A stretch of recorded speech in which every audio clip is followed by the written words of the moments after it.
Olá, meu nome é Thiago Teixeira Uguê e vou apresentar sobre a aplicação do impermeabilizante nas áreas de box de banheiros. É uma argamassa impermeabilizante. Para vedar as áreas molhadas, como boxes e banheiros, e áreas molháveis, como varandas e cozinhas, deve-se aplicar argamassa impermeabilizante do tipo polimérica semiflexível. Deve-se preparar as condições de aplicação.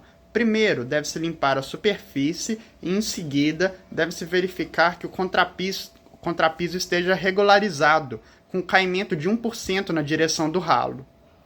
Nos rodapés, deve-se fazer um abaulamento da superfície com o uso da meia cana na região de contato entre parede e piso, de modo que ajude o escoamento.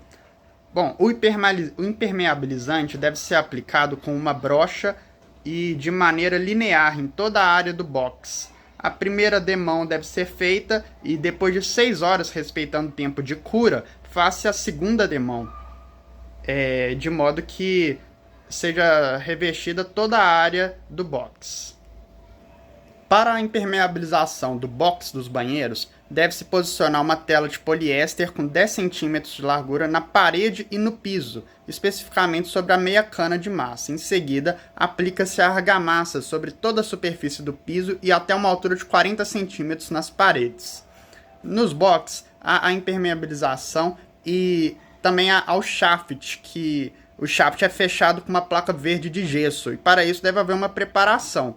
Pois então, entre a chapa verde e o contrapiso deve ser inserido um tarucel, que é uma espuma que atua como delimitador de profundidade.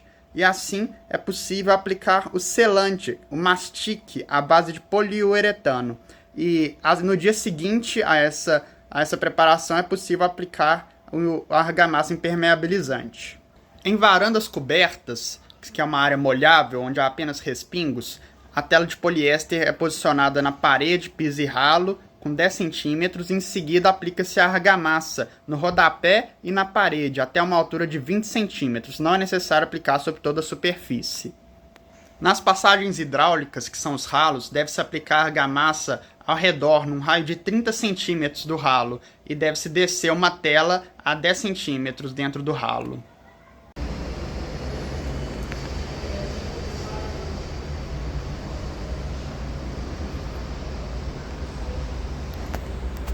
Essa é a impermeabilização do box das áreas molhadas com a argamassa de impermeabilização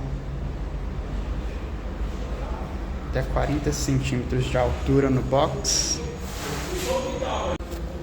Essa foi a primeira mão de revestimento do impermeabilizante, ainda falta a segunda mão em sentido cruzado.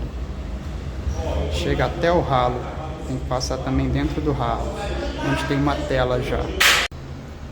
Esse é o tarucel. Ele já foi colocado aqui para preencher o shaft e ajudar na impermeabilização. Agora eu vou falar sobre a execução do contrapiso. O contrapiso é uma camada intermediária de argamassa entre a laje e o acabamento. Sua principal função é regularizar a superfície da laje de concreto. O seu método executivo é da seguinte maneira: após assentar as taliscas de cerâmica, deve-se executar as mestras, espalhando a argamassa com enxada numa altura superior à das taliscas. A produção das mestras deve ocorrer antes do lançamento da argamassa, e esta deve ser espalhada entre 2 taliscas em quantidade suficiente para ultrapassar o nível. Em seguida, deve-se compactar bem a argamassa na região da mestra, e com auxílio de uma régua de alumínio apoiada sobre as taliscas, deve-se realizar o corte do excesso de argamassa, nivelando toda a superfície da mestra até que fique no mesmo nível das taliscas.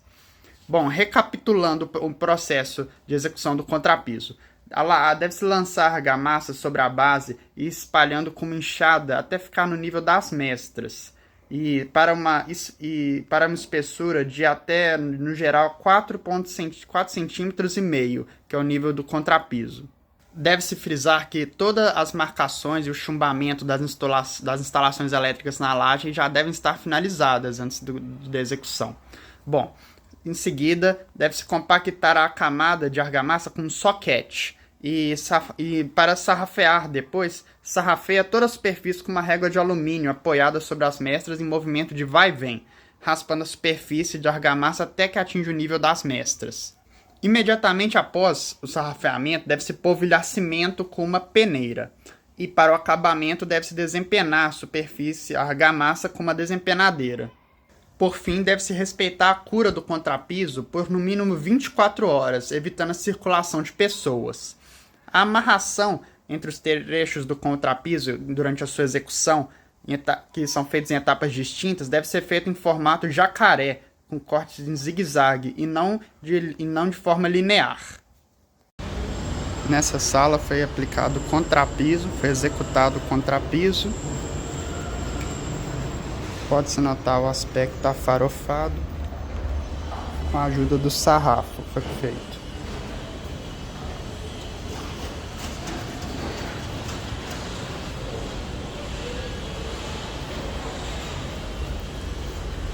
Deve-se atentar para a sua altura e para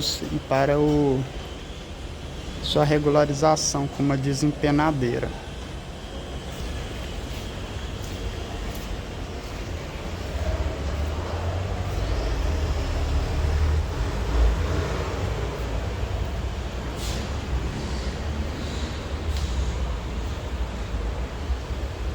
Aqui também foi executado o contrapiso.